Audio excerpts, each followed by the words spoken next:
আসসালামু আলাইকুম এভরিওয়ান। এখন ভুনা করছি মুরগির গিলা কলিজা আলু দিয়ে।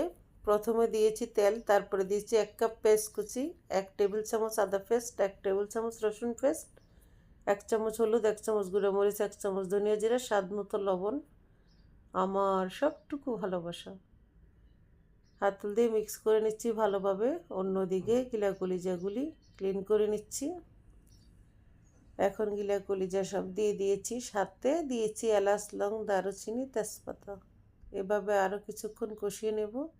এখন আলুগুলি খোসা ছাড়িয়ে আলুগুলিকে কিউব কিউব করে আমি কেটে নিচ্ছি, কেটে পানিতে ভিজিয়েছি যাতে কালো না হয়ে যায়। এখন আলুগুলি দিয়ে দেব। গিলা কলিজা আমার ভীষণ পছন্দের। এখানে কিছু পাও দিয়ে দিয়েছি, সাথে দিয়েছি মাথা। অ্যাকচুয়ালি আমি যখন মুরগি রান্না করি তখন এগুলি আলাদা করে উঠিয়ে রেখে দিই।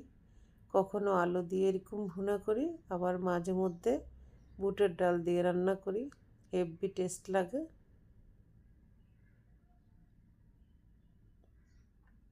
এভাবে আরও কিছুক্ষণ কষিয়ে নিয়েছি। কষানো মোটামুটি হয়েই গিয়েছে। এখন দিয়ে দেব পরিমাণ মতো পানি।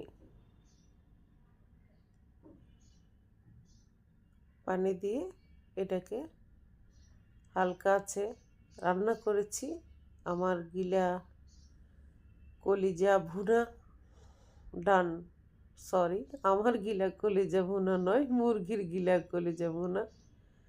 অ্যাকচুয়ালি আজ শরীরটা ভীষণ খারাপ লাগতেছে। সকাল থেকে খুবই শ্বাসকষ্ট হচ্ছে, খুবই বাজে অবস্থা, খুব একটা ভালো ফিল করতেছি না। বন্ধুরা, তোমাদের কাউকে যদি কখনো কোনো রকম কষ্ট দিয়ে থাকি, মন থেকে মাফ করে দিও। আমার উদ্দেশ্য তোমাদেরকে হার্ট করা না। তারপরও তো মানুষের অজান্তে অনেক ভুল ত্রুটি হয়ে যায়।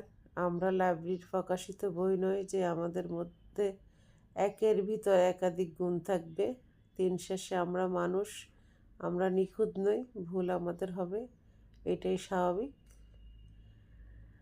আর তোমরা অনেকে আমাকে ইনবক্স করো, আমি রিপ্লাই দিতে পারি না, তার জন্য আন্তরিকভাবে দুঃখিত। রান্না ডান, ভালো থেকো, ভালোবাসা।